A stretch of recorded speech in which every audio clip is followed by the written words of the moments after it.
సుధీర్ గారు, మీరు కొన్ని షోస్ లో పాటలు పాడారు కదా, పాప మా చిట్టి తల్లి కోసం ఏదైనా పాడడానికి ట్రై చేయండి. నా కోసం పాడుతుంది మమ్మ.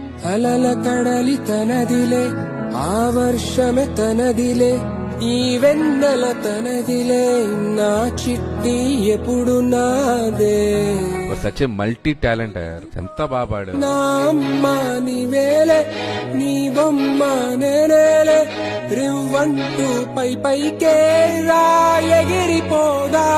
మేమందరం కూడా ఎమోషనల్ అయిపోయాం, నిజంగా అంత టచింగ్ గా ఉంది అసలు. తోటి మట్టాడే బుజ్జాయిన నీకు నేరుగా కుట్టవా, ఎంచిక నచ్చిన మిఠాయిలన్నీ తింటాగా నచ్చిన. సుధీర్ మామతో పాటు నువ్వు కూడా పాడి మమ్మల్ని అందరినీ ఏడిపించేశావు. అమ్మడివే గుమ్మడివే, ఆయుష్ నూరేళ్ళు కన్నుల్లో ఉంచేస్తా ఉన్నంత దాకాను. నా అమ్మ నీవేలే, నీ బొమ్మ.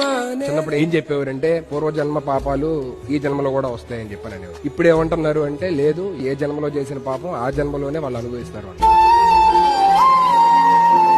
3.5 ఏళ్ల పాప ఏం చేసి ఉంటది అని చెప్పానని దేవుడు బేసికల్ ఎందుకు అలా చేశారు.